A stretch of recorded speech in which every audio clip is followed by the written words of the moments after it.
Throw some colors on the screen and paint me black and white. I wanna see a thief in a gunfight or a heroine wounded in love.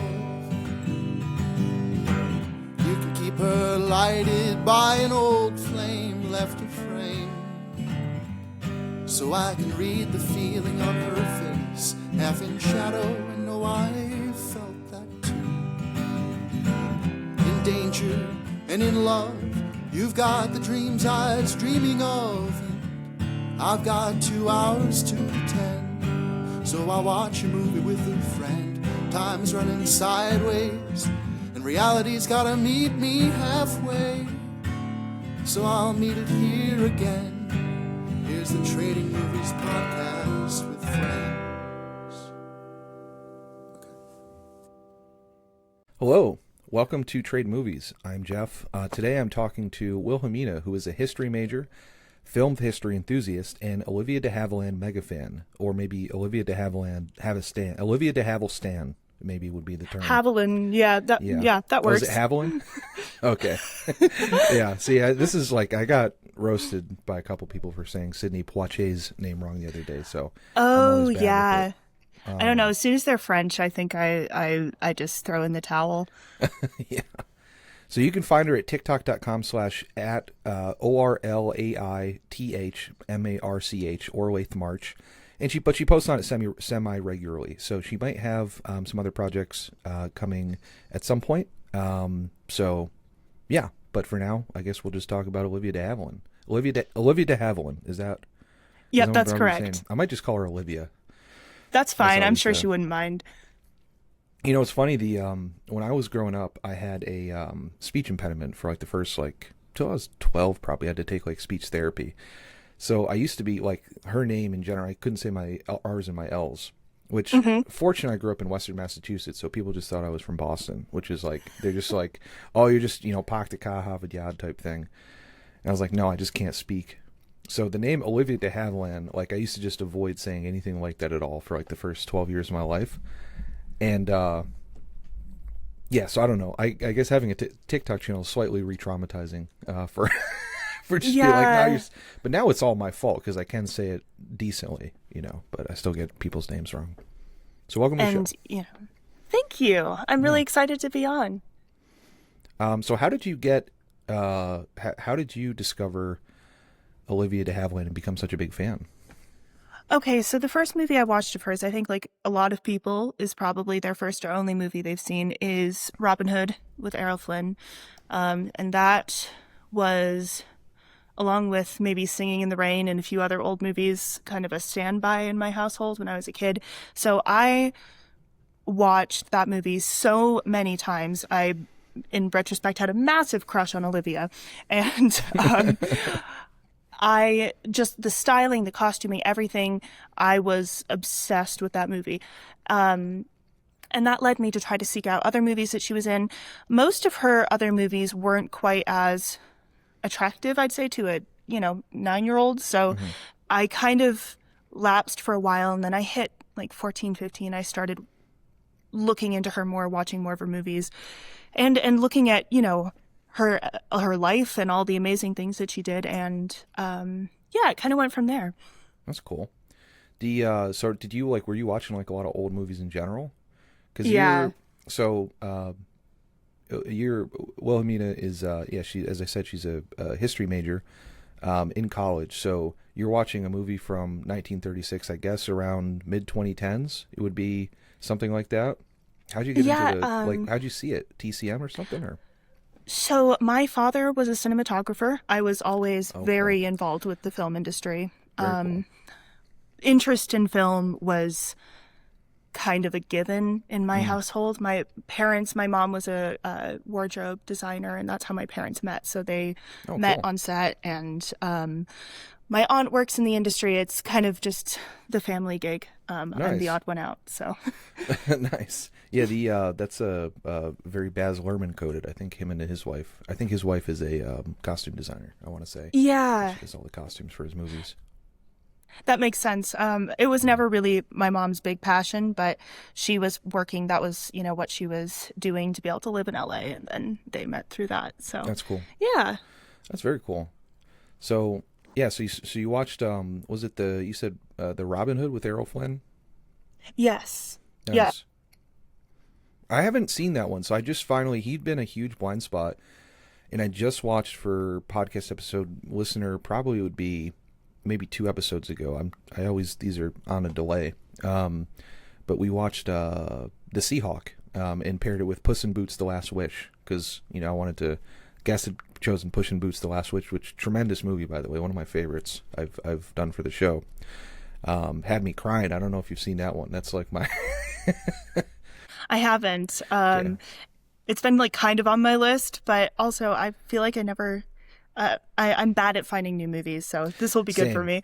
Yeah, absolutely. It's I shout out Millie Odegaard, who's a TTRPG TikToker and DM and player and just cool person. And she she recommended. She was apparently there's like a Puss in Boots: The Last Wish fandom, which I didn't know about. But I'm very thankful because a lot of new movies I'm not as big a fan of as older movies. And but that one, if you like older movies, it's such a loving tribute to like a lot of the swashbuckler movies of like Errol Flynn and like a lot of this stuff where it's like I don't know how they got it made because like there's a whole cricket.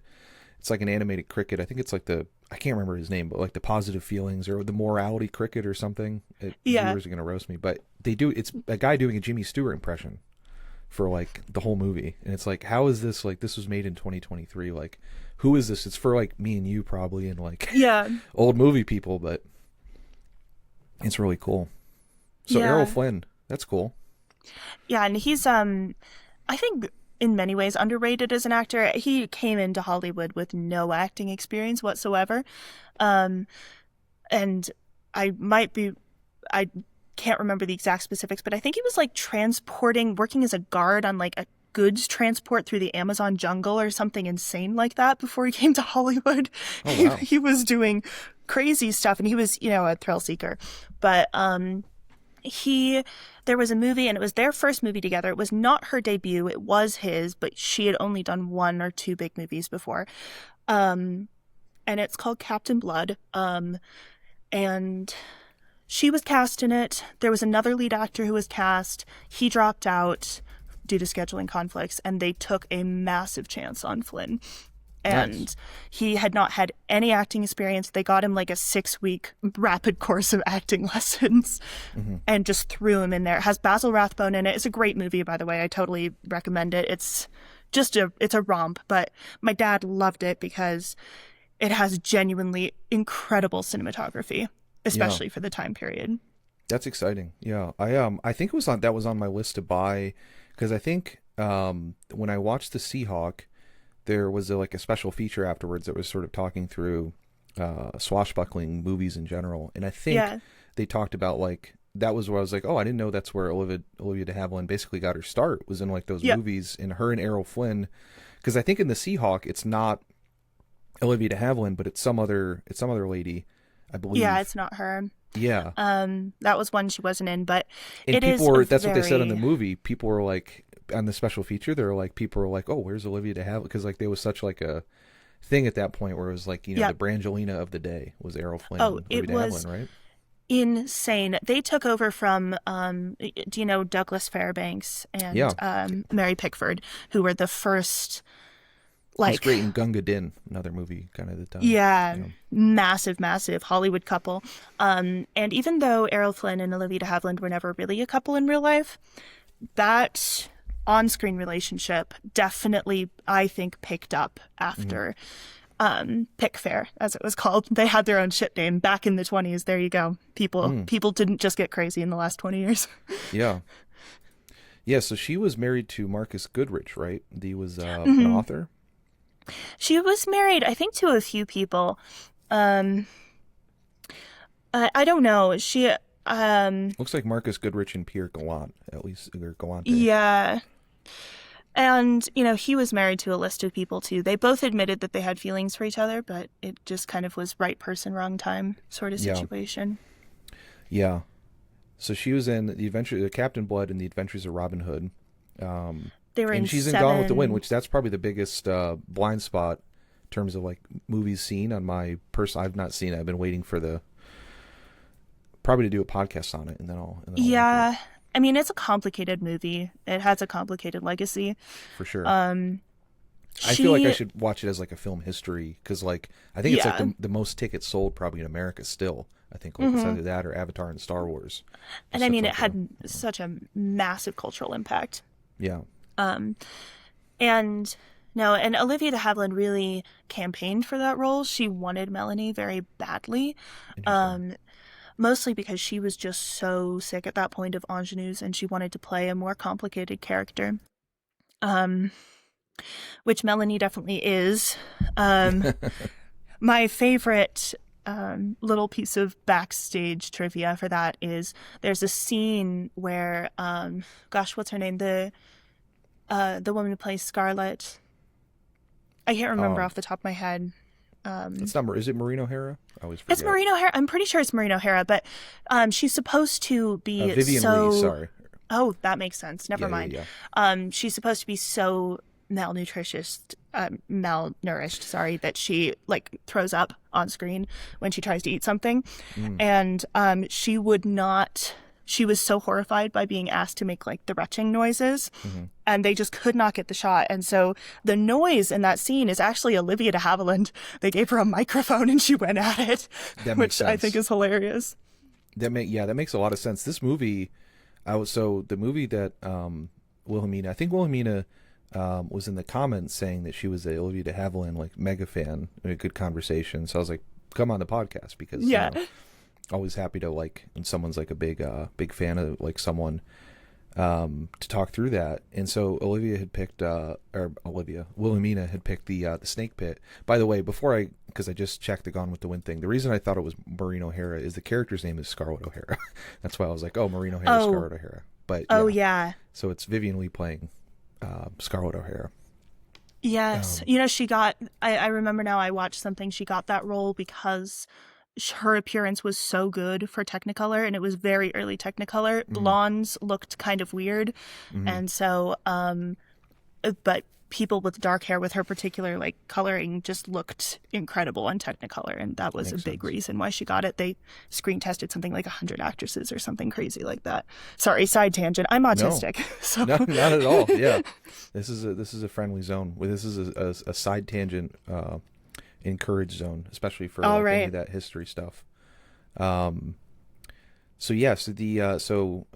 picked the Snake Pit because we were talking through a bunch of different Olivia de Havilland movies. Snake Pit had been on my list, and one thing I called out, or just was in my notes and like when I was watching it, was there's a lot of wretched sounds in this movie. So Olivia de Havilland being like okay with like not like retching, like throwing up like you were mentioning, but just like wretched in terms of like. It's a very like a lot of the sounds in this movie, like the way people like moan or scream or whatever else, they kind of just dig deep into you. So I know it's one of those. So I watched it for the first time when I was maybe 15 or 16, and it has stuck with me for years and years. It's one of those that I actually don't rewatch as often as some of her other movies, mostly because I find it intensely disturbing. Yeah. I don't know. I feel like being like institutionalized has always been a fear of mine. Yeah, same. And that movie is so... Or as I call it, having a day job. It's been my experience with it. Having to go to an office feels like it. Yeah. But yeah, I think that movie so viscerally displayed that experience in a way that I don't think that sort of emotional impact has been achieved, for me at any rate, in any other movies about institutionalization. Yeah, I'm trying to think, like, obviously the other big ones would be, that I'm thinking of this time, and we'll probably get into this in, like, One Flew Over the Cuckoo's Nest, is, like, definitely, it's still a much more, I feel like that movie, obviously, spoiler alert, I mean, it's been out for, like, 50 years, has a pretty horrific ending, but, like, in between all that, it's a pretty like kind of like positive portrayal not positive portrayal, not at all, but it's like the people are sort of building friendship a bit, and there's rough stuff, but it's still like a lot about like sort of surviving in that. Mm-hmm. But yeah, this one there's a lot more just kind of emotional brutality. I think might be the term. Yeah. So you watched this when you were like in your 15 or 16 or something? Yep, I did. Yep, and it definitely content warning on that. I know, right? There we go. That was when I got uninhibited control of the internet. I Tumblr totally didn't see me coming. Yeah, it's probably, again, I've told this on the podcast, but first movie I ever watched when I was like R-rated movie by myself when I was 13 was Boogie Nights, and so like that's like a pretty intense one for a 13. Yeah. So, but my first R-rated movie was a complete accident. I watched the extended edition of the last Hobbit movie without knowing it was R-rated. Really? It's R-rated? It's R-rated because they have like people like wolves tearing people apart completely gratuitously and for no reason. I'm a Tolkien nerd as well. Don't get me started on that. It will cause a side tangent that will derail the entire. I haven't seen the second two. I watched I really liked them when I was a kid, because I think they started coming out. It was a good time to be a kid when they came out, like the first three, because I think they came out when I was like 12, 13, 14. And I remember for the last one, my brothers were big Tolkien nerds. I've only ever read The Hobbit. I should read like the actual, but it's like another one of those like big blind spots. I love fantasy books, but it's like we went and saw, for the third one, we saw the extended first edition in theaters, then the extended the extended Fellowship of the Ring, then the extended Two Towers, then the Fellowship of the Ring, like on the Thursday before it came out or something. Yeah. It was a lot of fun. So totally get that. The Hobbit does not hold up in terms of movies. We watched the first one, and then my brothers were like, we don't want to see the rest of them. It was disappointing, and I actually don't blame Peter Jackson. I think I blame the production company, because they wanted to milk it for as much money as they could, and it's just disappointing. The first trilogy, I think, is really, really quite good. No, it's a great adaptation, and I don't think that there's ever going to be a better one, to be honest. There's so much of it was done through practical effects, and I don't think in today's day and age they would put in that sort of effort anymore, and so I just don't think that it would be quite as good if they tried to do it again. Yeah. Excuse me. So you watched The Snake Pit, and so how many times have you seen? Is this like probably, you go back and watch every couple years? You said you don't watch it too much? Yeah, probably like fourth or fifth time watching it for this. So that's low as opposed to the other Olivia de Havilland movies? It is. There are some I've watched all the time. Sweet. Shout out having a special interest, and I mean that absolutely, right? Yeah. And I mean, cool. I have so many different things I appreciate, niches, but Olivia de Havilland is just a bit of an obsession, to be honest. I think she's, even just as a person, just so undervalued, let alone as an actor. She's a brilliant actor. Absolutely. I mean, she's so unconcerned with her own ego and appearance in movies, and it's so obvious. I don't think that many other actresses would have been okay with doing a movie like The Snake Pit at that time, where she is not her. Obviously she's beautiful woman always, but her aesthetic and appearance is so secondary to the storytelling. She looks ratty. Like her hair looks ratty. I know she's a mess. She's got dark circles under her eyes, and her cheeks are sunken in. She doesn't have any lipstick on. I mean, to see an actress willing to do that in the 40s when looks were such a central part of acting, they still are, but even more so back then, is just, I think, very rare. Yeah, I kind of wonder if she was the first. So I have a theory. I mean, I'm very underwatched on her. I haven't seen the Errol Flynn movies, and I think the first movie probably I watched with her was The Heiress, which I love. And it's a great movie. Yeah, that's one of the videos. It's one of the more popular videos on my channel. Because, and before I get into this, are you okay talking about autism and any of that? Yeah, absolutely. Okay. I'm autistic. I'm queer. I'm very settled and at least moderately proud of both of those things. So awesome. Yeah, shout out. Absolutely. Most of my friends are autistic, queer, or both. So They're the best people, absolutely. honestly. Yeah, love them. Most of my followers probably too. Shout out all my followers. So one thing I just wrote a little like, I'm working on I kind of wonder if she's almost like the first modern actress, and I say that with like autism because this is the third movie I was like. So the movie I picked was My Cousin Rachel, which is based on a, speaking of queer, Daphne du Maurier novel. Shout out Daphne du Maurier. Always, Rebecca. Check out the videos on my channel if you want to see her fascinating history of her being possibly queer and definitely gender dysphoric, possibly trans. She's a fascinating author. Yeah, and Rebecca, in terms of like queer movies, one of the all-timers in terms of like lesbian and possibly like, it is like, yeah, it's so hard to describe, but like parasocial. It like has all this stuff going on in that movie that is tremendous.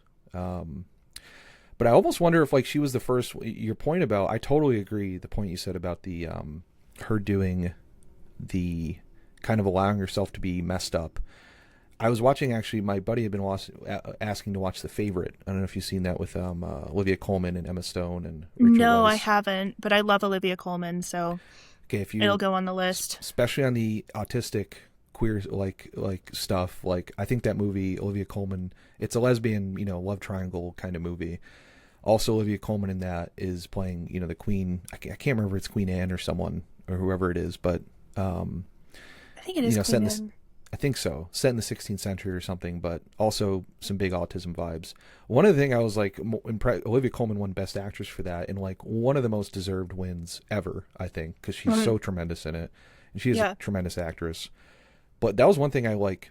It's such a like crazy performance because she allows herself to just be totally like out there and vulnerable and look bad and like act crazy and like be sort of desperate and all these things in that movie that is so good. And like, to your point about like the I kind of wonder if like Olivia de Havilland is one of the first sort of more modern actresses, I guess, of her time, because like I don't know that I can think of women, maybe aside from like even when Betty Davis and Joan Crawford do it, and they're probably two of the other ones who maybe played in that territory, I think, a little bit. Yeah, and would be like, willing to do those things, yeah. Yeah, or even like Gene Tierney in this, I think it's the same year as this, in or no, it's 2 years before this in Leave Her to Heaven, one of my all-time favorite movies. Certainly playing like, I think a lady with BPD, or like, someone who's like pretty struggling with some mental illness.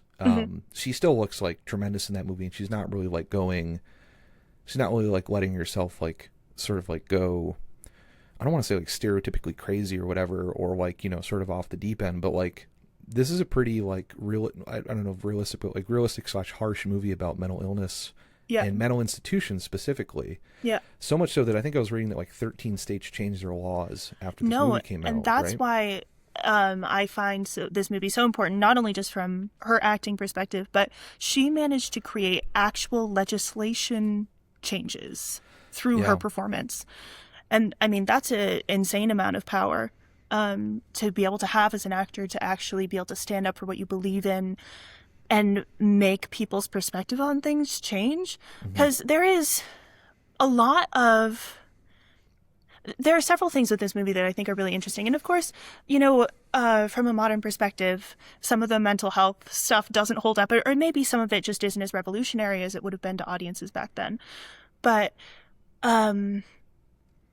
one of the really big things was the psychotherapy and talk therapy were being presented in this movie, and they were very new ideas at that point. And the other thing that I find really interesting is that there is a lack of judgment towards her character for having mental health issues.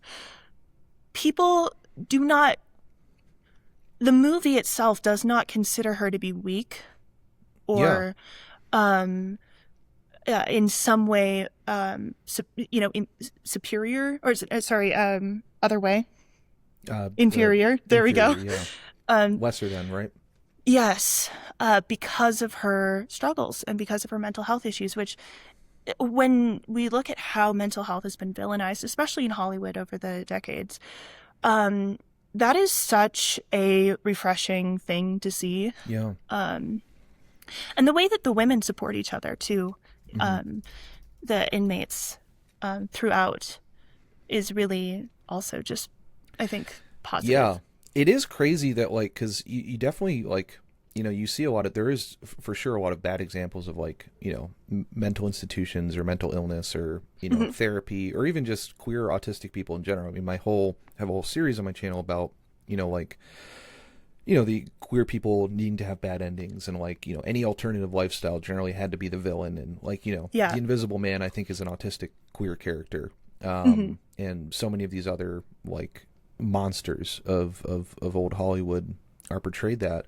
But between this and I think also now Voyager, which I think came out in 1944, two of the best portrayals, probably the two best portrayals I've seen of, like, positive therapy outcomes, I think, in any movie, probably even to modern day, of, like, in terms of, like, which for me, I really had to, because, like, I've been in therapy for, I don't know how many years now, probably 5 years maybe. And then a little, like, a little bit way back in college. But I've knock on wood, I feel like it's been a very positive influence on me. But yeah, you don't really see that. And so to see this movie had, like, such, like, an unambiguously positive portrayal of it. And, like, and that it works. She gets her life back. She's able to find a way, just through, you know, being able to talk about what had happened in her past, to be able to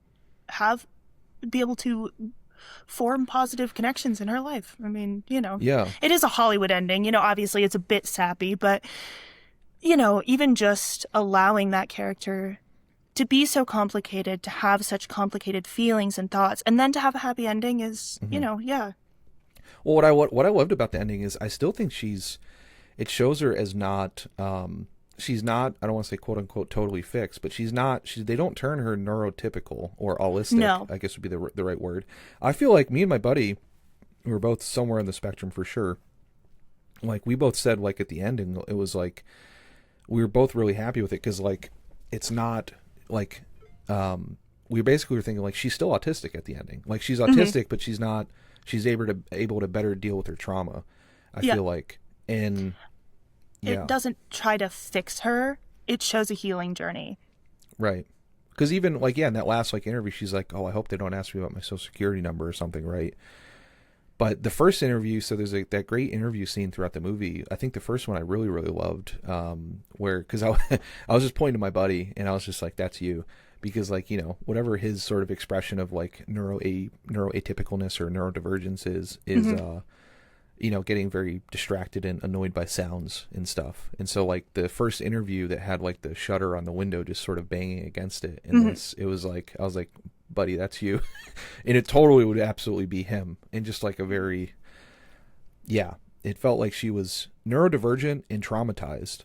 And the therapy was like, we can fix the trauma and we can make it better, but you're still going to be this, you know, you're going to be neurodivergent, but there's a success there, I think. Yeah. In a way that, And that was one of her first movies where she got to, you know, play outside of the boundaries she was given a little bit. And it kind of gave her a taste for it, and her lawsuit came pretty quickly afterwards. So she had a lawsuit. So tell us about the lawsuit. Yeah. So I don't know how much you know about old Hollywood studio system. But basically how that worked back then is, as an actor, you had no creative freedom. Zero. You signed on to a studio. They determined your appearance. They determined even who you married or dated. They determined, not officially, but that was the way it worked. You would have to hide your relationship if it wasn't approved by the studio.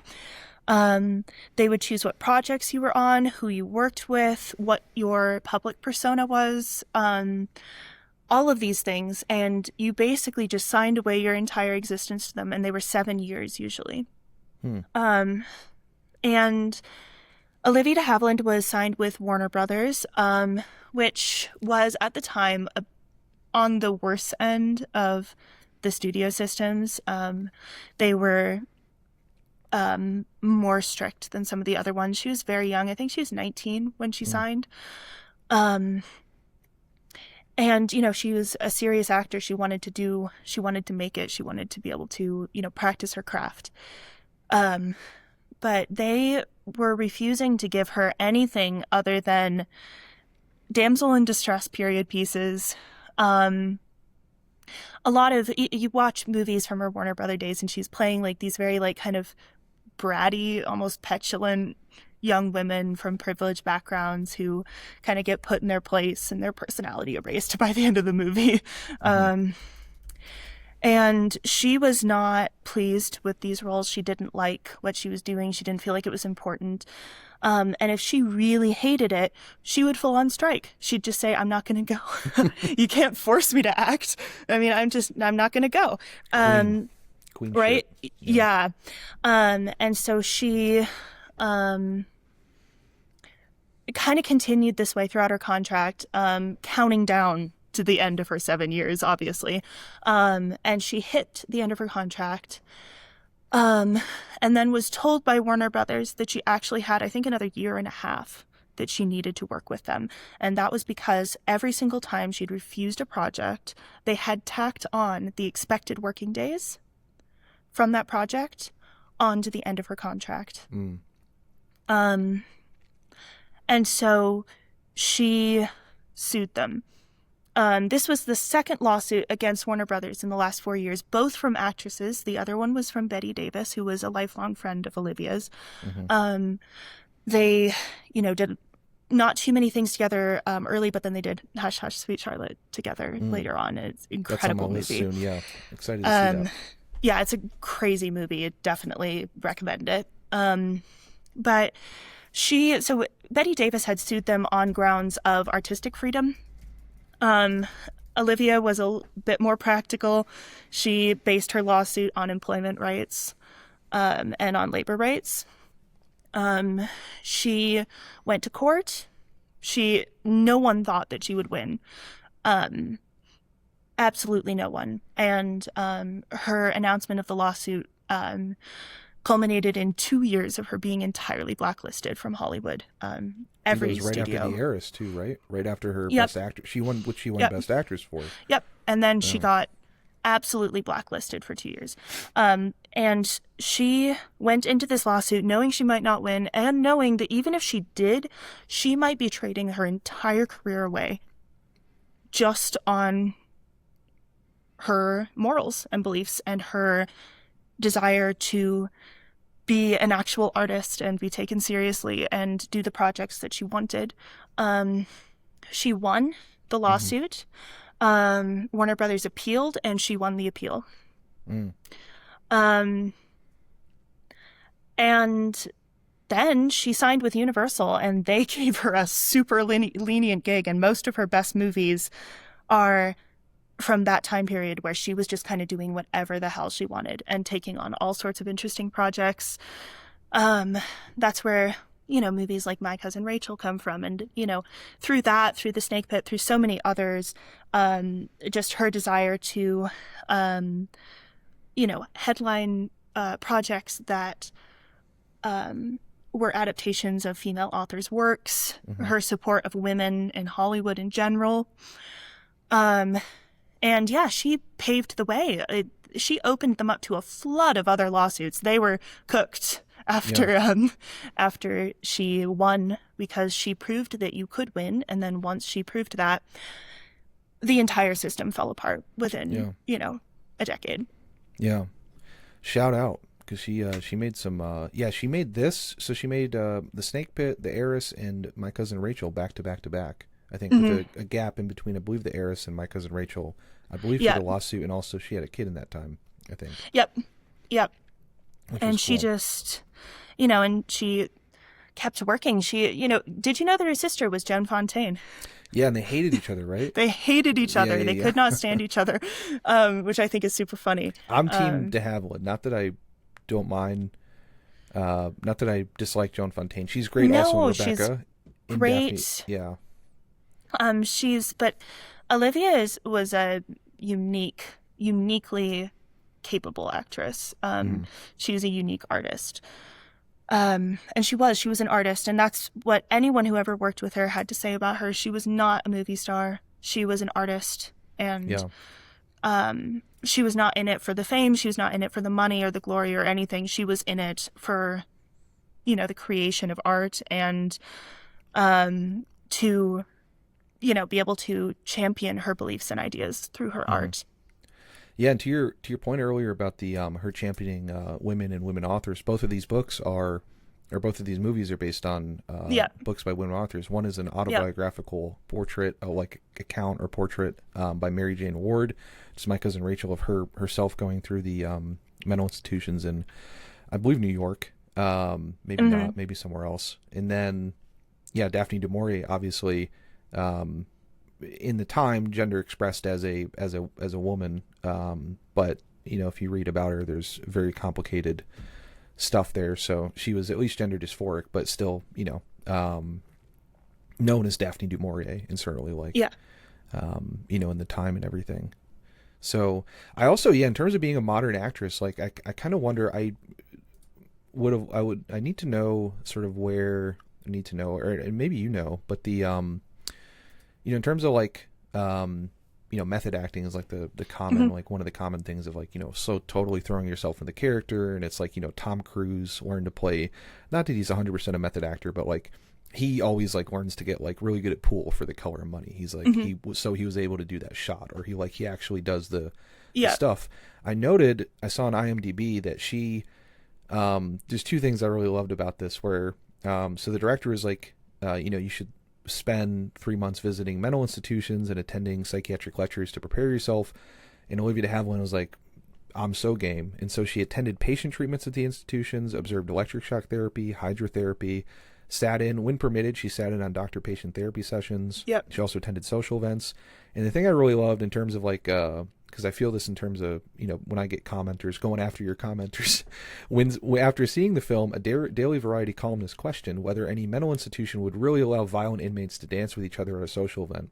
De Havilland personally called the columnist to confirm that she had attended several such dances at institutions, which I just love that thing of just actually, I can, sources me, I was there, which is, queen.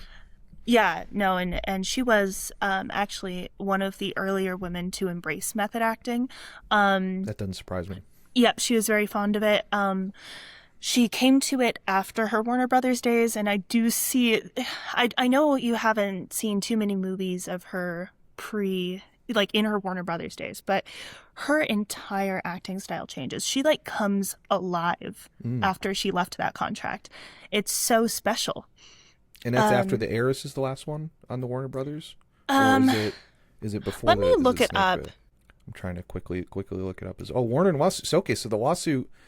Oh, okay. So the lawsuit was earlier. Before these movies. Okay. That's cool. Yeah. Okay, so she must have just taken a break after The Heiress just to have kids and maybe just take a. Yeah, because her blacklist happened in I think 43. And 44. And then she started making, one of her first movies back was The Snake Pit. Okay. That makes sense. Yeah. That makes a lot of sense. Yeah, it was. I see that now, yeah. I see a bunch of movies in 46, and then from The Dark Mirror to The Snake Pit. I see 46 to 48. Yep. Yeah. That's the time in which she was not... she was blacklisted. Very cool.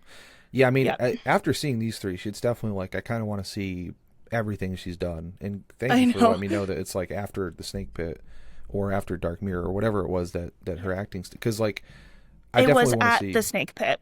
At The Snake Pit. It was at The Snake Pit. She came back from those 2 years with a whole new methodology, and her acting style... There was always this...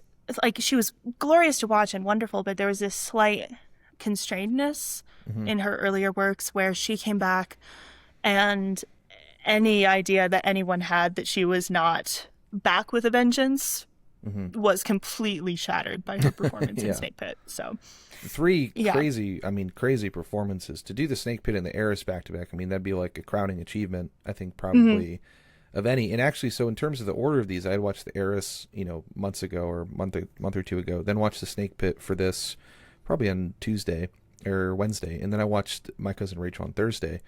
And so I was curious. I was is she just playing autistic characters from a certain amount of time? Because The Heiress is I still maintain probably maybe the single best performance of an autistic person I think I've seen. Yeah. And just in terms of like getting the mannerisms so totally down that it's like, it blew me away. And then this movie, The Snake I personally believe she was a little bit neurodivergent, so I think. Do you? Yeah. So why? Yeah. Was she? I mean, it would make sense for like people like her and Katharine Hepburn, who were so like, you almost like to be like so singularly feminist and like, you know, able to fight against the boys club and, you know, patriarchy at the time. It's like you almost have to be a little nuts to go against that, right? I mean, that's kind of not nuts. I don't mean that nuts pejoratively. No, I know. Yeah. But like, and I do think so. I personally believe that she was just a little touch neurodivergent because, first of all, she plays those characters so well and with so much compassion. And second of all, just in interviews and stuff, you can tell that she's just her own person in a very authentic way. And people, one of the biggest things that I get from people who know her marginally as an actress, but haven't studied her that much, is that she was really, very quiet and very reserved and very, ladylike, which is not true. She was very well-spoken and she presented herself very well. But she's got so many brilliant quotes about her lawsuit and the things that she did at that point. She said, one of my favorites was, she said, I wanted to play women who really lived, not ornaments and not paper dolls. And that makes a lot of sense. To hear things to come out of her mouth like that and then be able to and then say that she wasn't a feminist, I mean, come on. And I've had people make that argument. Or no, other people have said that about her, that she wasn't a feminist. Yeah. Yeah. That's kind of crazy to say. Yeah. Just even these two movies, I think, like just sort of accurately depicting these two particular examples of women and I'm just talking, well, even not even to get into My Cousin Rachel, but to get into The Heiress and The Snake Pit. Yeah, like those, just to like depict those specific of a characters in a way that I don't think you really saw. At least for me, I haven't really seen it in those, because like the other two movies I would say that are kind of close to this would be Now Voyager, from Bette Davis, in terms of like being like the positive depiction of therapy, and also someone who's like very traumatized by parents and has a positive therapy relationship. But Bette Davis is still sort of playing in her Bette Davis sandbox, I think, much more so than Olivia de Havilland is playing in her, whatever her Olivia de Havilland sandbox is. And then Joan Crawford in Possessed, I don't know if you've seen that one, 1947. I haven't, actually. It's another, she's playing a schizophrenic lady, more or less. Really, really great movie with her and Raymond Massey. But yeah, I think they're both still sort of playing more in their own sort of star personas than de Havilland is, because even like the portrayal of the Snake Pit versus the Heiress, I think in terms of autism, like I think are two very different. Yeah, I think even in terms of like functionality, it's like the like high functioning versus low functioning. I think in the Heiress she's pretty low functioning, like whatever the correct term is, but in not necessarily like there's a little bit of trauma there, like a bit of trauma with like with her dad and stuff, but in this movie there's like a massive amount of trauma and probably a fairly high functioning degree of autism that would be like, I personally I think to the extent that I'm high functioning or whatever, it's like, yeah, that I don't know, it's just like so there's such specific portrayals and such, I almost think like such feminine portrayals of them in terms of like the gender expression of them, that even just doing those is like, that's extremely feminist, I guess, if that makes sense to me. And something that Olivia de Havilland really pushed back on was people saying that Melanie Wilkes in Gone with the Wind was not a strong female character. Okay. And that is because Melanie is very giving. She's very kind.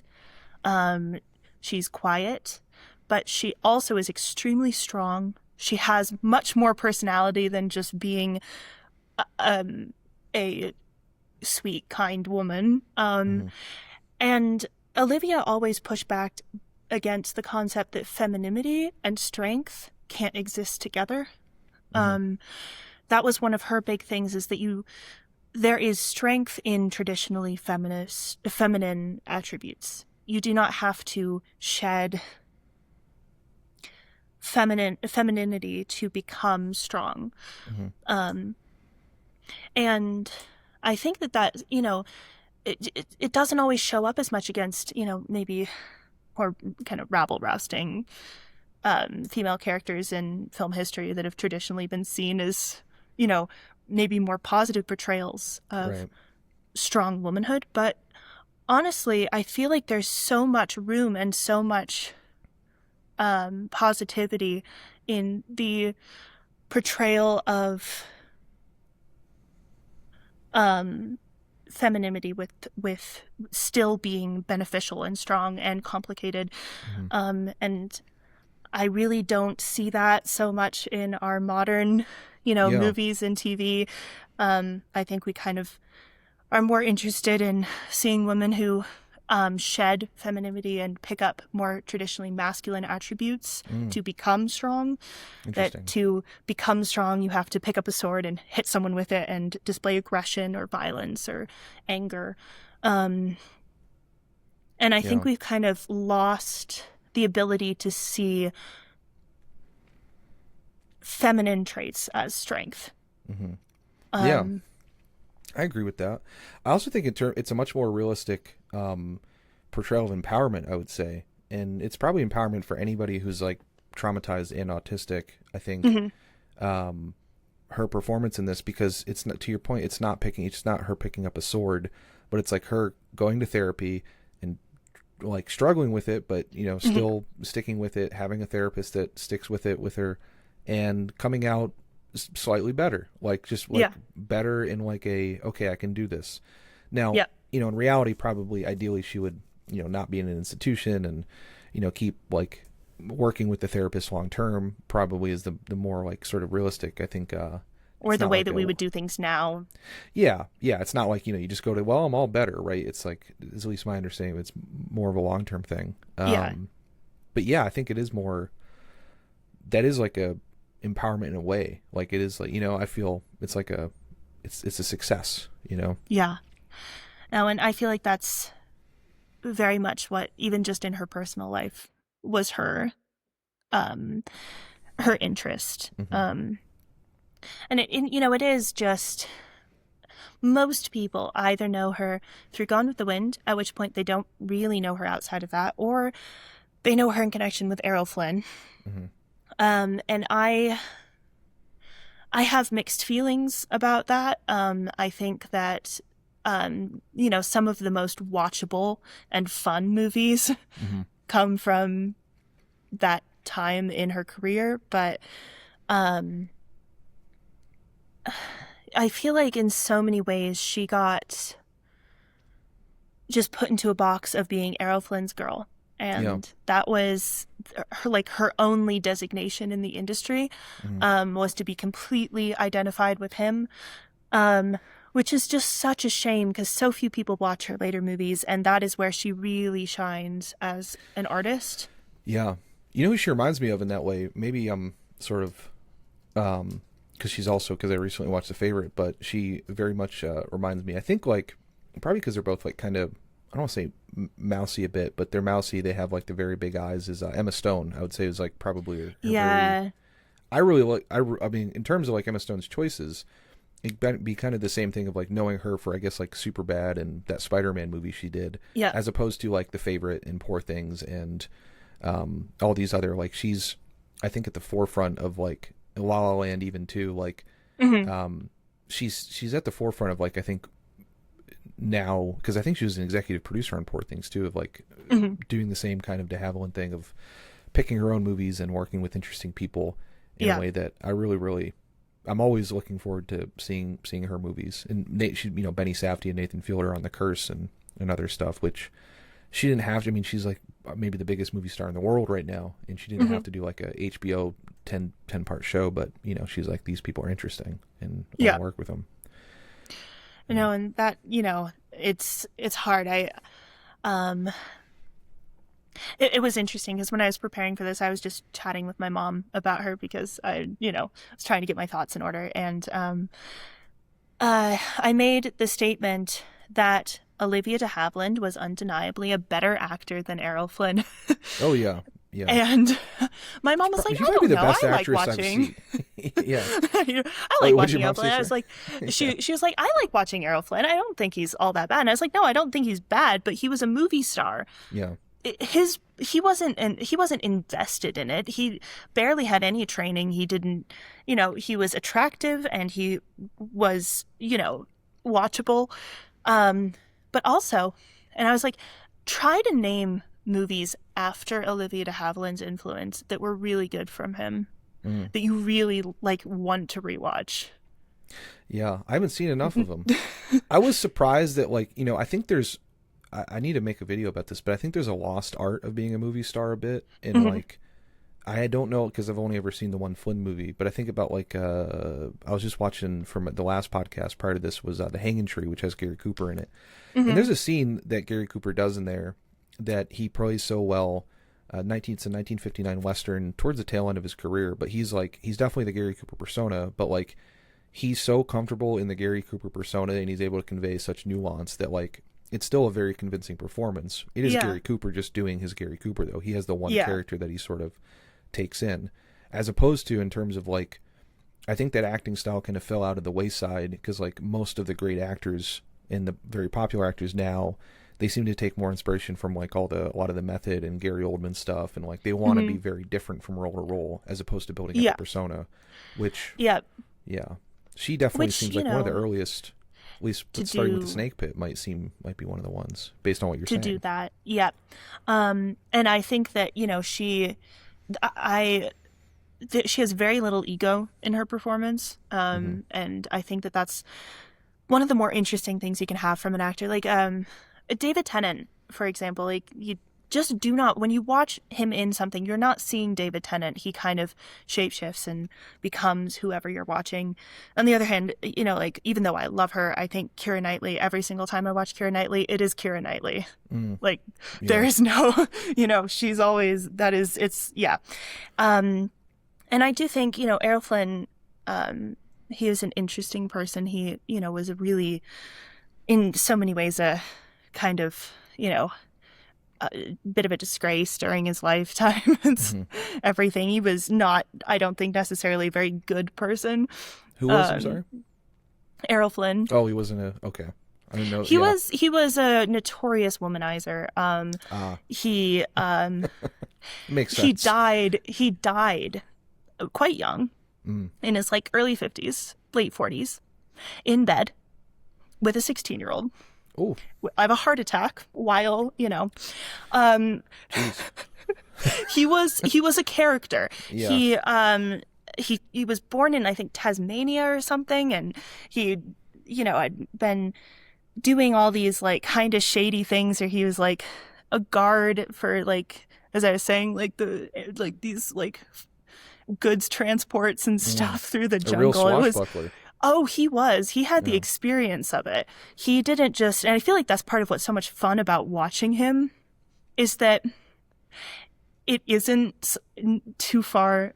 All the swashbuckling, the, insane action and stuff, it wasn't too far away from his actual life and experience, which I think makes it kind of fun to watch him do it.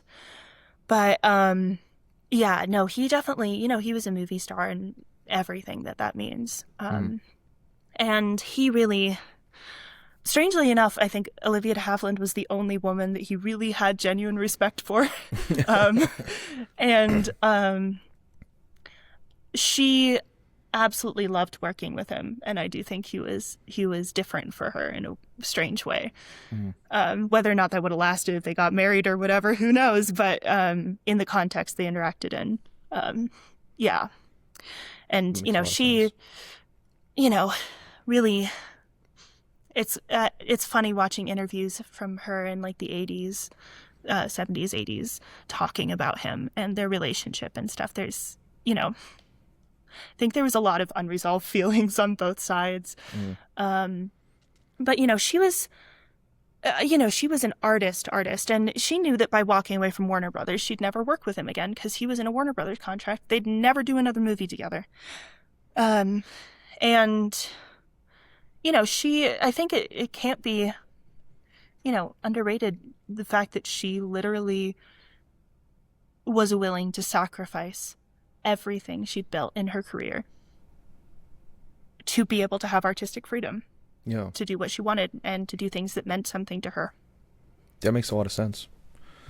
That's cool. So in terms of her being sort of switching roles, so switching topics a little, get into My Cousin Rachel, I think, yeah, totally. From what I remember, when we were discussing this was one of the few ones that you haven't seen? Seen it was one of the few I hadn't seen, which is very strange because Du Maurier and everything. I mean, I don't know why, but oh my gosh, I enjoyed it so much. I'm glad to hear that.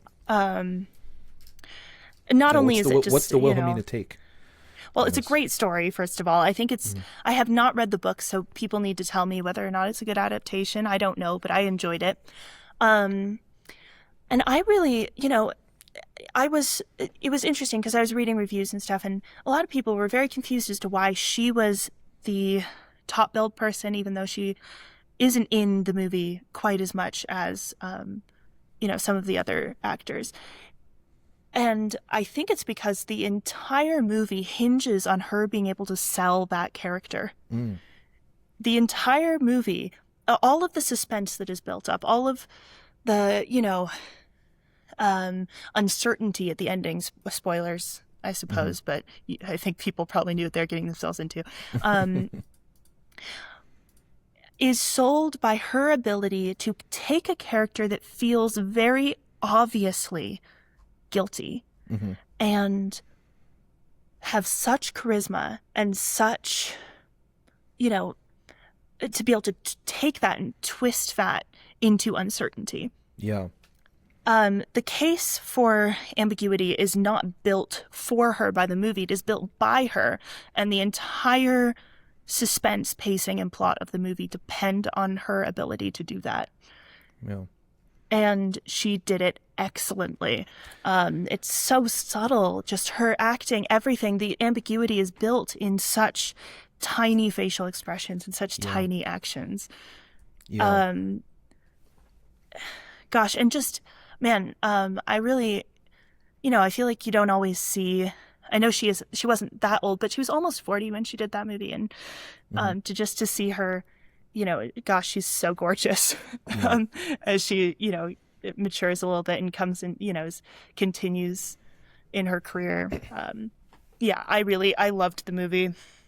Yeah, same. I was really happy with it. And I totally agree that like the subtlety is something that I just turned to my buddy as the credits were rolling. I was in, cause I knew they had remade it. I just remember I saw something, and I hadn't seen the remake, but maybe it's good. The trailer looked, I don't know, but I turned to my buddy and I was like, there's just probably no way we could make something this subtle today. Like just in terms of the movie style and everything. And we watched the new trailer and it was like half and half. Like it seemed like they were I haven't seen the movie, so I don't want to criticize it, but it seemed like they were overplaying the tea thing that she does so subtly. I have seen it. Okay. I have seen it. So no, it was, what do you think about it? In my opinion, very simplified for the audience. They really made Rachel out to be a seductress, which I think is kind of there a little bit, but she's so subtle with it that it really is all him. Yeah. She's destroying this guy slowly. This is probably the second Richard Burton movie. Cleopatra, I'll add that to the list. I don't know if you've seen Cleopatra, but if you like seeing Richard Burton get destroyed, the 1964 Cleopatra with Liz Taylor, you get to see him destroyed for the second half of the movie over 2 hours by Liz Taylor. In a similar way. Yeah. But he's so young in this one, too. He's such a baby. Yeah. But it is just, her, if she is a seductress, it's so subtly done where it's almost all in his own head. And he does it to himself in so many ways. And it's so ambiguous with the tea, with everything about whether or not she actually ever did anything. And the way that she plays it with such warmth, she just exudes warmth, and she by turns has, you know, kind of this subtle warm sexuality along with this, you know, very kind of motherly, nurturing, you know, and that I'm sure, you know, it just works on him. He's so confused by her and so, you know, enamored with her complexities. And even just in the way that she reacts to other people and other people react to her, and the scene where he hangs all the jewels on her and like puts the tiara on her head, and she's just, you don't know whether she's even wanted it. Like, if she was a seductress, this would be literally the culmination of everything that she had worked for, right? But instead there's just like this naive, like quizzical look on her face, and she, you know, and is she really that good of an actress at the character? Not, you know, not Olivia. I almost took it as she was stunned, but not stunned in the way that he thought. She was stunned in the way that, like, she didn't believe it would be this easy. She's like, I almost thought I'd have to work a little bit harder to get this guy's stuff, but he's just giving it to me immediately, you know? That's kind of how I took that. Which is what's fun, because I feel like every single person will contextualize that differently. Yeah, how'd you take it? I took it because, God, and maybe it's just me being obsessed with Olivia and wanting to, like, believe she's innocent or something, you know, but it's easy to take it just as her genuinely being shocked. That. So do you think she's, yeah, so, okay, so you said as if she's innocent, or, you know, because you generally believe, so you thought she was more innocent in this movie? I didn't think she was, but I like making the argument that she could be. Okay. That makes if sense. that makes any sense whatsoever. Yeah, absolutely. I don't think she was, but I like playing devil's advocate, and she has given me so much to play with because her performance makes it viable to make that argument. Which which makes it more maddening of a movie. I know. If you try and place yourself in Richard Burton's shoes at all. Yes, yeah. And it is just, you know, the modern one, I just felt, I feel like Olivia, and I feel like Olivia definitely knew what she thought happened. As an actress, she had an idea of, you know, of Rachel's guilt. She knew what had happened. She had made that story for herself. She knew what she believed. But she was excellent at not letting her poker face slip for the audience. Yeah. She did not in any way try to spell out what she as an actress thought happened.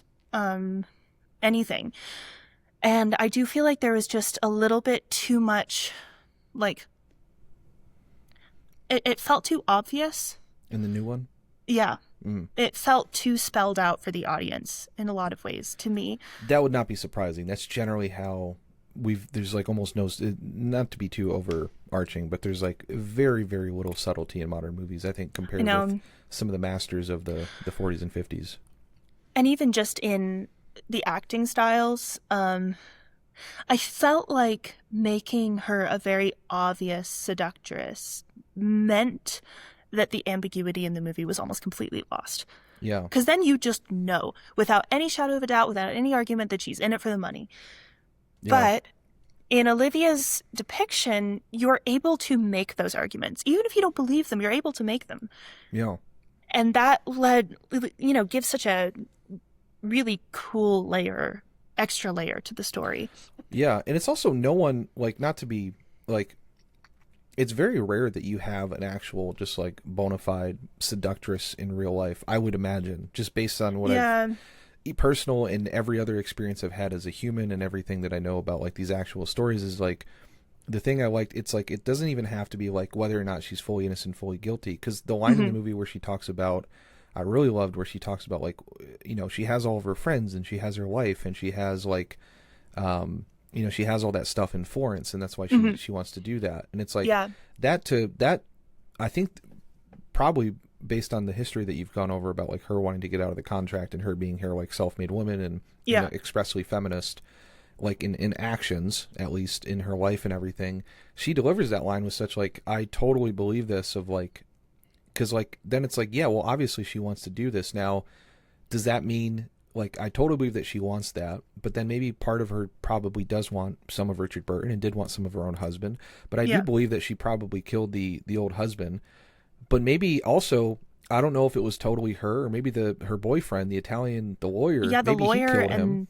and he's a whole other thing. And and then her strong belief that Richard Burton's character killed her on purpose at the end is just another layer of interest. My theory on that, I kind of wonder if she jumped and then she just wanted to curse him. That's the other thing. Yeah. No, because it can be played either way. Yeah. And definitely he's going to live with that for the rest of his life. Yeah.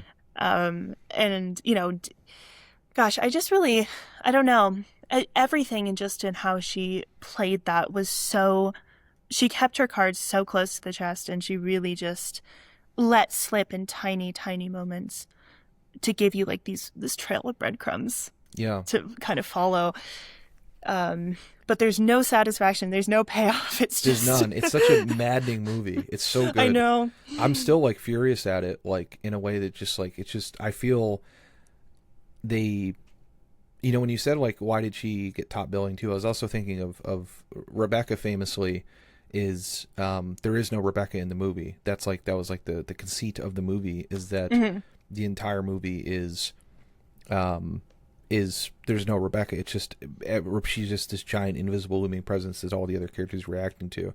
I feel like in a similar way as this one, where like she's not in it as much as Richard Burton is, and she doesn't appear until like probably 20-25 minutes almost into the film or something. Yeah.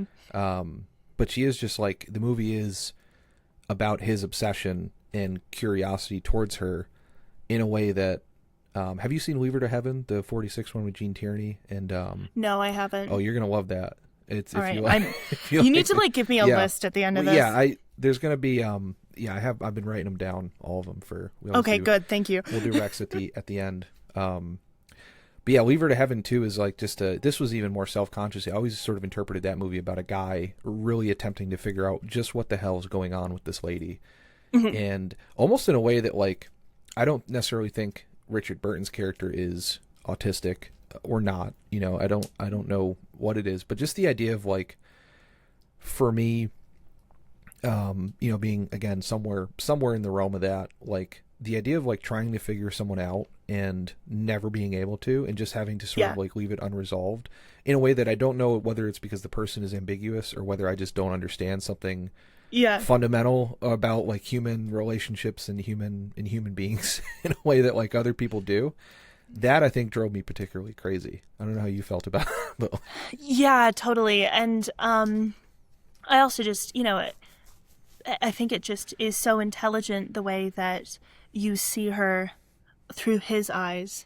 But everything revolves around her, and his whole world begins to revolve around her in this way where he gets caught into a vortex that he can't get out of.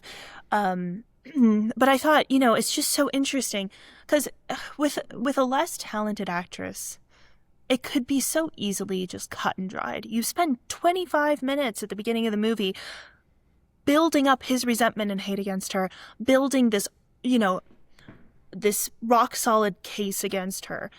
And then she comes on screen, and through his eyes, you see how unlike she is to what you thought she would be. This, you're almost like whiplash with how warm and kind and, self-effacing she is. She's not presumptuous in any way. She doesn't have, she's genuinely so delightful. And it's just so chilling. Because you are expecting this kind of cold, conniving personality, and then all of a sudden you just get almost just knocked 3 steps back. Yeah.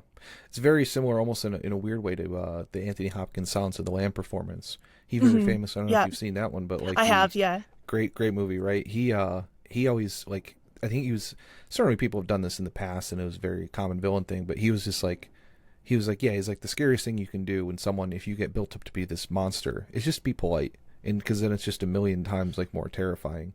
Yeah. I did notice one thing, and this is where, to your point about the ambiguity, it's such a good movie, is because I can't remember the exact sequence of it, but as he's first meeting her, I thought it was such good like writing and blocking and directing, where he's like, you know, basically he's like, tell her she can come to the house and I'll be waiting here. And then she doesn't. Mm-hmm. And she gets in and he's like, oh, I thought she was going to be eating dinner here. And she's like, no, she took it in a room earlier.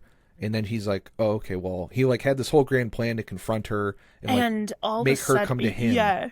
And then he has to go up the stairs and into her room. And yes, yeah. Where yeah. she's got it prepped and she has the dog in there. You know, just and the almost, tea and the tea. yeah. Yeah. And she's nice. And she just totally like makes him. There's the great movie I did a video on Deception, with Betty Davis and Claude Rains and Paul Henreid, which is a great sort of. Claude Rains is another one of my favorite actors, by the way. Have you seen Deception? I have, yeah. Okay, yeah. Then yeah. So yeah, one of the most powerful gay guys ever in in that movie, I think, in history. That he so viewers, if you haven't, or listeners, I guess, and viewers, if you haven't seen it, they do something so fascinating with Claude Rains' blocking in that movie, where he deliberately like puts people on little stools whenever they need to, like, he's not a tall guy, he's probably like 5'5", 5'6" or something, yeah, but he has a presence like Godzilla in the movie, because he's always sitting in a throne and he has like his Persian cat or his Siamese cat, and he has like, he's sitting and then they'll be sitting below him, or he's constantly like doing these little things to like put the person lower than him in a way that, like, to your point about the subtlety of de Havilland, whether intentional or not, she kind of does that, I feel like, in this movie too, where she's constantly like, she's doing just enough stuff that seems like so calculated that you don't know if everything is calculated. Yeah. Because it's also working to her, to like what she, if you think she's being calculated, then her goal is to get the estate and, you know, screw him over and do all this. Which she gets, you know. Which she gets. So how is it not all calculated, you know? Yeah. But then, but then to your point, it probably all isn't. You know, you can't definitively say one way or the other. And so as a viewer, I think, you end up going just as fucking crazy as Richard Burton. I know. Yeah. Oh, and she's just such a, she's such a dynamic personality, and you want, like, I'm, you want to like her so badly. You want to be able to trust her so badly, you know, just because she's, gosh. And that's how I don't know. I felt like it was just such a subtle, smart performance from her. And Richard Burton was also just so good in that movie. I can't but... Oh my gosh, there's a fox outside my window. I'm sorry. It's okay. Oh, it's so cute. Make sure you get a picture of your phone if you can. Yeah. Oh, God. Oh, it is so cute. Sorry, Shout I'm out like... foxes. No worries. Shout out foxes. Look at this. Look at this little guy. That's awesome. Look at that. Cute. Love that. No, I'm always, when I used to live in the woods in East Tennessee, and I would see like we saw some bears, foxes, and all kinds of stuff. Mountain lion one time, which was wild to see. Not mountain lion, but lynx, which was wild to see. Bobcat. You don't want to see a mountain lion. I saw. Yeah. I grew up in Montana. I'm still here, and I've seen. I've seen enough. Like, I grew up, going down to the stream, the gully below my house, and seeing just all the deer bones from the mountain lions just strewn about. They're tough creatures. They are, yeah. I'd much rather run into a bear than a mountain lion. If you've never driven through Montana, by the way, if you're listening to this, whether in America or otherwise, it's probably our most beautiful state, I will say, I think. I'm biased. I think so too, but it is just so vast, so beautiful. I drove through from Yellowstone up to Livingston to Emigrant a few days ago, and that is my favorite drive in the world. If you ever go to Yellowstone from a local's perspective, try to go through Mammoth up to Livingston. It's, I think, some of the most beautiful driving you can do. Will do. Yeah, we camped over there one night, and it was really nice. I can't remember where, somewhere in western Montana, which is like, just massive. Yeah. you just hit the grain fields at a certain point, and you just have these fields as far as the eye can see with just distant mountains behind them of wheat. It's crazy. Yeah, beautiful, beautiful country. It is, yeah. So this, we were talking about My Cousin Rachel. So yeah, it was really good, and I was happy. So speaking of the acting style for her, I was like, I'm glad to see, because I was wondering after the the Snake Pit and in the Heiress, I was like, because the Heiress was so good, her portrayal of like autism, but then I got worried after the Snake Pit almost for a second. I was like, wait a minute, is this just how she looks almost? Like, is this just like kind of her mannerisms? Maybe she herself, like to your point, maybe was neurodivergent or probably was or whatever. But then in My Cousin Rachel, she's the opposite of it. She feels like so socially like aware and in control, and like it's very, all the maddening aspects of it, but it does seem, you can read it as like a very calculated thing, I think, in a way that, what a yin yang from like one performance to the next of her going from that to this, I think. Yeah. And I mean, I hadn't watched the movie before, but I knew kind of, at least a little bit, what to expect from it. And I was like, oh, these are going to be fun to hold up against each other, because it really, I don't think there's a better way to encapsulate her shape-shifting ability as an actor, to just be anything and, be any sort of person. And, I really, I was just so appreciative of, being able to watch those two movies back to back. I feel like I gained even more appreciation for her through that. I kind of wonder if she trolled Richard Burton in this. So again, I was reading on the IMDb trivia about the way she treated him, and in terms of the method acting, so he claims that, so reading from the IMDb, Burton claims that de Havilland was impossibly arrogant following her recent Oscar win for The Heiress, insisted on having soul above the title billing. It would not allow her to anyone to address her by her first name, only by Miss de Havilland. I'm pretty sure she was trolling. Yeah, he found the state of affairs preposterous and was rude about her for the rest of his life whenever the film came up in interviews. But I feel like if you're going to try and get the character, like Richard Burton's character, to act the way he should act towards you, I would do that same. Like, I know. Yeah. And I think it is funny because practically everyone else that she worked with was like, she's just such a hard worker, and so just kind of nose to the grindstone, humble, not concerned with the, with the, and I totally, because that was kind of at the height of her like starting to figure out method acting. I totally, I think she was just going for it. There's another movie that I can't remember what they, what I was thinking, it was not a movie, but they did that. I think it was Spielberg and the producers did that with Band of Brothers. I don't know if you had the World War II miniseries where they had all the characters, like I want to say David Schwimmer in that movie plays, I think, Captain Sobel, who's like this really big prick captain that everyone hates. And I believe when they did some like a mini boot camp before they shot the series, and I think they like put him in a different role above the guys so that all the actors were already just starting to hate David Schwimmer, and like he kept him away from, just to like make sure that like the thing was, they had like the proper vile towards them or bile towards them. Well, in Sound of Music, Christopher Plummer was not convinced that the kids would be able to be properly scared of him. And so he was very aloof with them, and honestly a little rude with them through most of like the early filming, because they filmed it almost in sequence, and then at the end he just completely changed his personality. And then they all were like terribly confused whenever he was nice to them, and I think that shows up brilliantly on film. That makes sense. That makes a lot of sense for that. The so this movie, I believe at the time, speaking of the DeMaria connection, I don't know if it was expressly produced by Daryl Zanuck. I think it might have been, or maybe I'm wrong. Maybe he attempted to. I believe it was, but he also famously, I believe, produced Gone with the Wind and Rebecca, I think was.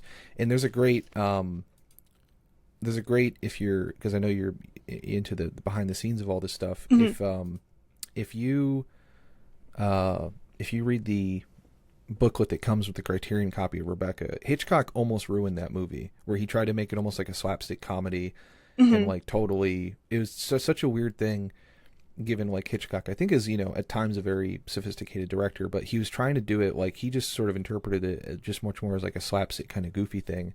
Yeah. And Darryl Zanuck was like, what are you doing? You need to start from the beginning. And he's like, it should be, basically, he's like, you should just adapt the book. He's like, every woman should like see herself in this character. This is a woman's picture, yada, yada, yada. But it made a lot of sense to me that he would have quite a bit of involvement in this one as well. Yeah, that makes sense. I'm trying to look it up myself right now. I did want to ask, because I also noticed when I was looking up stuff about this, that Joan Fontaine attempted to buy the role. And so I was curious, so we mentioned at the beginning that they didn't like each other. And I know that much, but do you know, like, why did they dislike each other so much? Was it just like a sisterly thing, or? I think that, and this is supposition, because Olivia was notoriously private, and Joan Fontaine went off the handle about her a few times, but then just wouldn't talk about her. So I think that it was difficult growing up and both being interested in the same things, and I think that their parents pitted them against each other a lot. And then as they grew up, especially in acting, they were really intensely pitted against each other. And then it kind of continued into their adult lives, which is unfortunate. But I think, Hollywood is not above pitting people against each other to, get better performances, or even just to get drama. And that's what I think. But as far as I know, there's not any like reason behind it, or just like, just kind of a. I think it was just like a childhood thing that kind of got out of control, is what I've seen mostly. Nunnally Johnson actually was the producer for My Cousin Rachel. And he did a few other things. She worked with him a lot. Yeah, he did another movie that I wrote that I'd watched last. I think Zanuck was the studio head at this point, I believe. For the I think he might have been like, so I don't know if he would like actually like directly producing it, but sort of involved in the background of it. Nunnally Johnson just wrote, what did he write? There was something that, because he did The Dark Mirror with her as well. Is that good? It is. I like that one. It is kind of, it's another one of her like complicated ones. She plays twins, one who's like basically a psychopath and one who's like not. It's very interesting. I think it was kind of early in her exploration of mental health in film. But yeah, he did My Cousin Rachel, he did Dark Mirror. I'm pretty sure he did one or two others as a producer with her. Yeah, he did I'm looking at like a Holy Matrimony, and I could have sworn there was something. Maybe I just had looked him up. I need to double check my letterbox real quick. Oh wow, he did the 1940 Grapes of Wrath. What he did, a movie I just watched last night, looks like was the Dirty Dozen, which is okay. Yeah, I haven't seen the Grapes of Wrath. That's I'm gonna watch that soon because that's on the John Ford. Okay, looks like man, that's gonna drive me crazy. But looking forward to seeing more of his work, because I know he wrote quite a bit of stuff. So speaking of that, that's actually probably a good time to get into recommendations. So we could probably talk all day about these movies, but we wanted to give some recs for. So probably I'll give mine first, because I imagine I'd like to go through some Olivia de Havilland stuff first. Yeah. I will say Possessed 1947 for Joan Crawford, for another great portrayal of mental illness. The Heiress it would be my the other Olivia de Havilland movie I've seen that is still tremendous. Caged 1950 is a great like women in prison movie. It's kind of film noir. I believe it's 1950. But kind of similar sort of institutionalized vibes. One Flew Over the Cuckoo's Nest obviously is a historic classic in a all male psychiatric institution. The Favorite from 2016 with Yorgos Lanthimos, like sort of a very modern, not take on either of these things, but just a great Olivia Colman. If you like these three movies that are sort of like, at least My Cousin Rachel and The Heiress, which are more historical dramas, big dresses, big costumes, you'll like The Favorite. Probably the best example, one of the very best examples of like a modern classic style movie in terms of melodrama and the subtlety of it all. And Cleopatra, if you want to see Richard Burton getting owned by Liz Taylor. It is 4 hours long.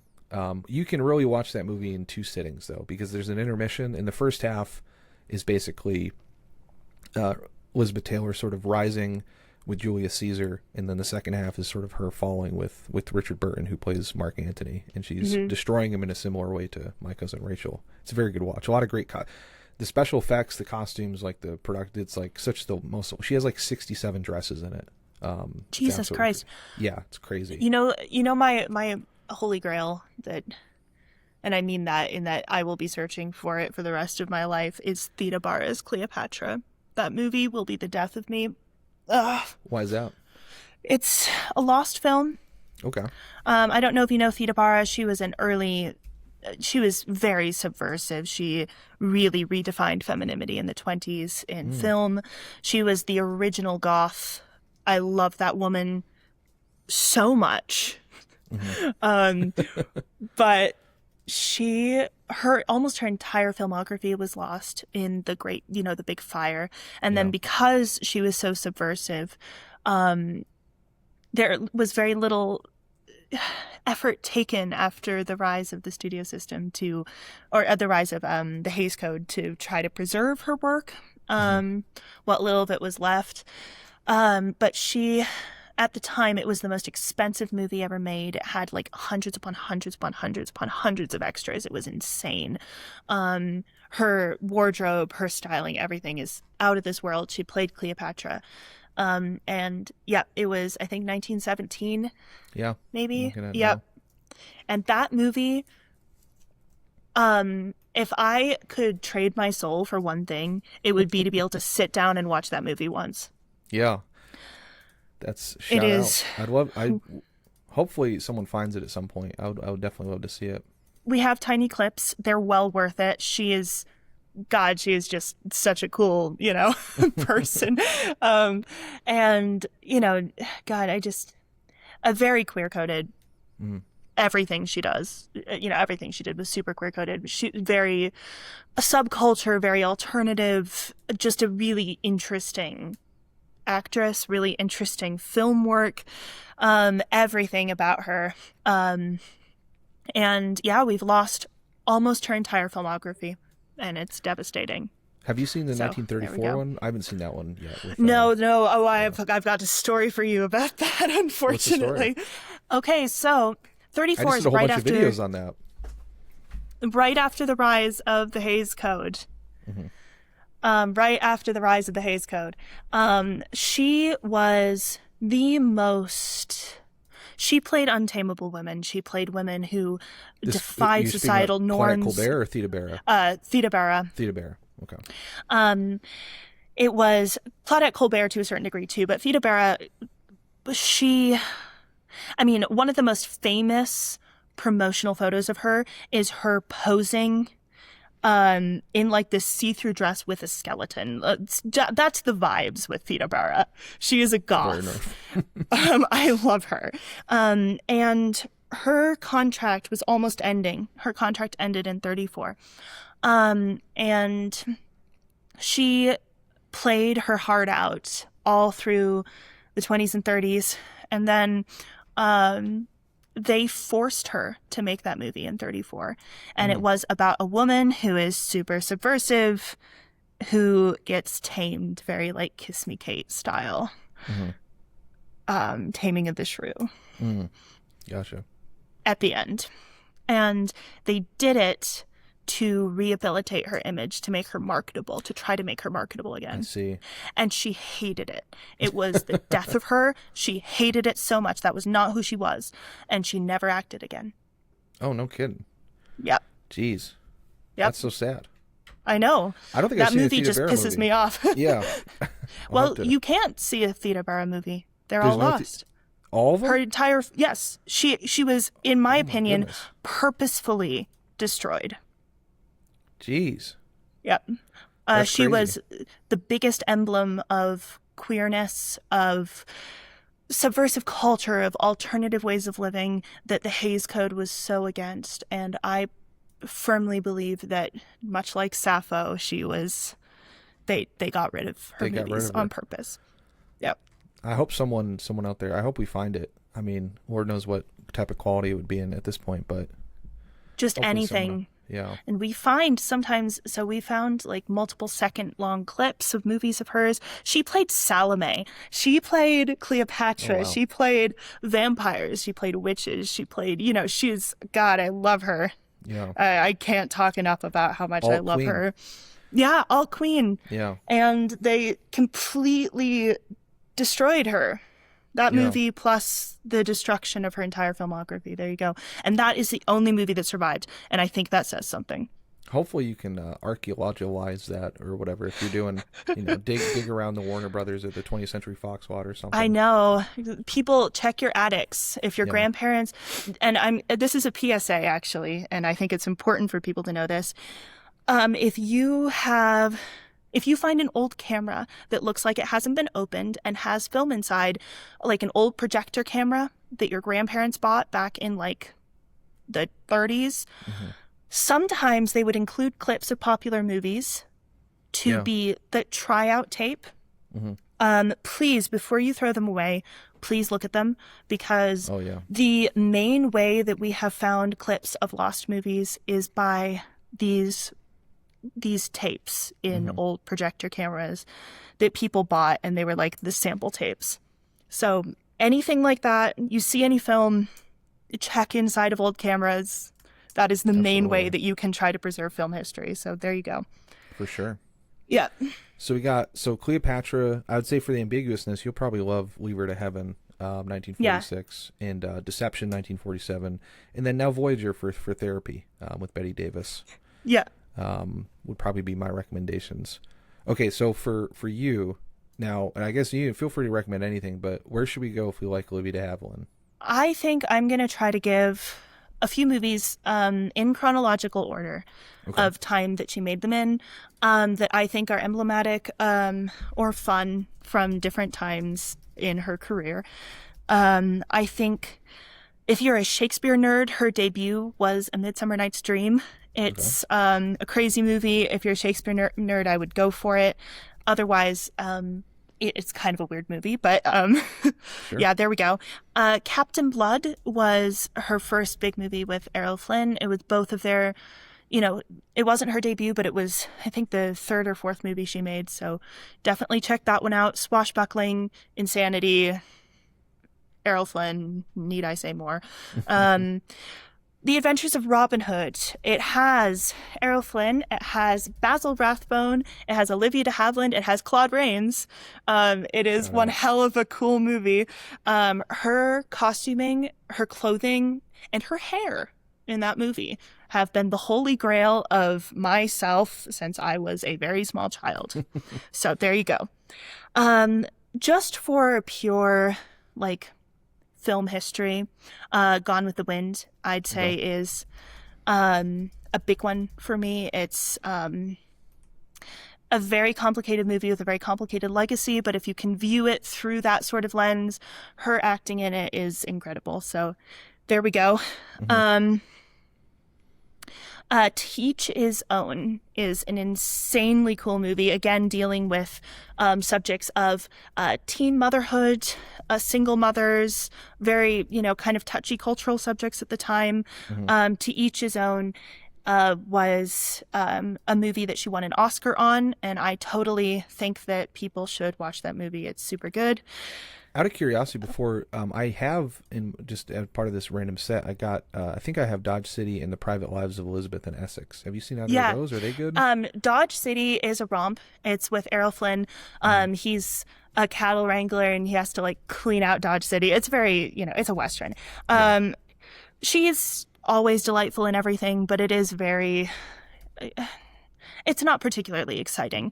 The Private Lives of Elizabeth and Essex, I actually think is one of Errol Flynn's better movies. He, I think, shows off a surprising degree of talent in that movie.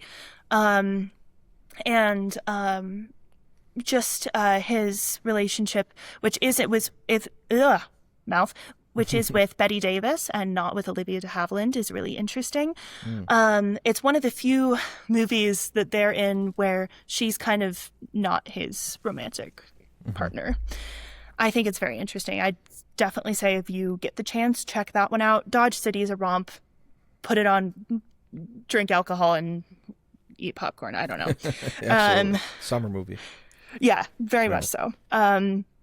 The Dark Mirror is interesting. I don't think it's as interesting as some of her other things. Definitely what we were talking about today, both The Snake Pit, The Heiress, and My Cousin Rachel, which were all made back to back and are insanely amazing movies. Please watch those. Those are really awesome. And then kind of to finish things out, I would say Hush Hush Sweet Charlotte is my favorite from her later works. So awesome. There you go. Which is, again, just crazy amazing movie. So yeah, and I think that it'd be interesting. So what are the ones that you still have left? Because I remember when we were talking through this, you hadn't seen, I think it was Not as a Stranger was the other one we might have picked. Yeah, that's and I think I'd put To Each His Own on there because I hadn't watched it for a really long time. Okay. But I'm afraid I couldn't help myself. I rewatched it during the course of this. I hadn't watched it since I was like 14. I was like, okay, maybe that one I can put on because I don't really remember it that well. But then I rewatched it because I couldn't hold off. Have you seen The Proud Rebel? That would be the other one. That one is, Alan Ladd, Olivia de Havilland, directed by Michael Curtiz. It's about a Michael widowed Curtiz Confederate veteran and her mute son. I have not seen that one. Okay. Maybe we'll have you back for, that might be a fun pairing because that gets into her later. I think that's 55 and 58. I think maybe do that one with To Each His Own because those are both crazy, kind of a little similar to maybe in premise. Yeah. That'd be fun too. Are there any from like after? So Hush Hush Sweet Charlotte was 64. I guess as she got older, like I think she's in The Adventures. It looks like Pope Joan, The Screaming Woman. She did some cool. I have not. I'm going to be honest. I have not watched as much of her later work. I would want to do more of that before I like recommend them. Some of those TV movies are really good, I will say. Those because Duel, the one I did for the episode that just came out as I'm recording this, so probably a couple episodes ago, is a Steven Spielberg's one of his first movies. It is a TV movie, but it's incredible. Interestingly, The Screaming Woman, she looks like she plays Laura Winan, a wealthy former mental patient who has traveled to her country state to recuperate. So, ooh, interesting. Yeah, that could be. Well, I'm glad that there's still more things I haven't watched, so that I'm not like completely. Yeah. At some point, I'm gonna have the sad day of being done, done, and I don't know how I'll cope with that. I'm definitely one of the people that I always like. I think I haven't watched Inherent Vice, which is like the last Paul Thomas Anderson movie, just because like I know after I do that, I'll probably watch it when this new one comes out. But then I'll have seen both of them, I guess. But it's like I don't want to watch the last thing I haven't seen by him because then it's No, and I think she lived to 104. She only passed away a few years ago. She was one of the last of the old guard, like the old Hollywood actresses. She acted in the 30s, the 40s, and the 50s. Yeah. Wow, that's crazy. Yep. She's just a cool, formidable lady. I kind of regret because I did, I was 18 when she passed, and I kind of regret I had thought about it earlier before when I was like 16, 17, like I should write this woman a letter and tell her how much she, her work has meant to me and how much I still appreciate what she did. And I didn't, and I do feel kind of sad about that. Yeah. I wish I had. She almost made, in 2010, she almost made a return to the big screen after a 22 hiatus with the Aspirin Papers, but the film was never made. That would have been cool. She would have been, I guess, like 2010, that would have been, she'd been 94? Yeah. She would have been, I think Christopher Lee, I don't know how many actors or actresses, I think Christopher Lee probably, I think he worked until he was like late 90s. Yeah, the great Christopher Lee. The great Christopher Lee. Yeah. Man. Well, cool. Well, Wilhelmina, thank you so much for coming on here and talking through Olivia de Havilland with us. This is a lot of fun. Yeah, thank you so much for having me. It was really, really fun to be able to indulge my obsessions. Yeah, likewise. Yeah, it's honestly like it's given me, like, honestly, it's a bit of a new idea for the show. But maybe I might just find people who have like just particular interests in special interests or otherwise, just like in an actress or an actor. It's fascinating hearing all the stuff about them. So I love the film history, and yeah, it's fun. And you're probably one of the foremost Olivia de Havilland experts in the world. You'd have to think, like. God, I don't think so. Hopefully not. Hopefully there are people who are way more obsessed with her than I am. That is my only desire. She's not worth that it. I know. I don't know. I don't see a lot with these old actors and actresses, unfortunately. Well, I feel like everyone always, there's people who were louder or took up more room than she did that I think get more attention now, which, just the fact that so few people watch any of her later work is really sad to me. Like her post Warner Brothers work, because even Gone with the Wind was still Warner Brothers, and or during that that time frame, and I really I think that her whole brilliance has been so overshadowed by Errol Flynn, and then also to a certain degree her lawsuit, even though it was so important. Yeah. I think that Overshadowed sometimes her art, and I don't think she would have liked that. So I'm curious, like, do you, and I know you do have to go. You're but good. I guess last question. Do you know, like, I'd be curious, and I don't know if there is even I'm looking on her Wikipedia. As film roles became more difficult to find, a common problem shared by many Hollywood veterans of her era, she began to working in television dramas despite her dislike of the network's practice of breaking up storylines with commercials. I'm kind of curious, like, so this she might be like example number one of the tragedy, I guess, of aging as a woman in Hollywood, because like yeah, I mean, it looked like she had like a 10-15 year run of being able to do the interesting roles that she wanted to do, maybe almost close to 20 years. But then at 64, to your point, she lived for another 56 years or something like that, and she basically didn't do any roles. So do you know if that was like purposeful, that she really like enjoyed retire? Because it said she remained active in the film community. She did remain active, and I think that she realized that she was not getting extended the roles she wanted to play, that she wasn't able to do what she was doing anymore. And I think it is, kind of good that, she didn't try to hang on too long after the end of that. She, I think, tried a few, kind of realized it wasn't for her and that she wasn't doing something that fulfilled her.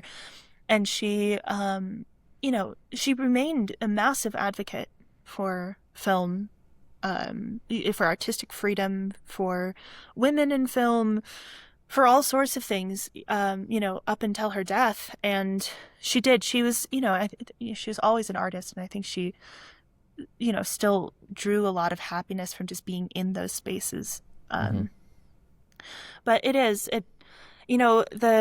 so few women get to acted as she aged. There's probably so many interesting roles she could have done as she was in her 40s, 50s, 60s, and on. Well, I mean, Judi Dench is an anomaly. Yeah. in that she, and it's worth noting that pretty much all of those roles go to just a few women. Judi Dench, Maggie Smith, maybe, maybe a couple of There's not that many women get the privilege to still be allowed to be artists as they get older.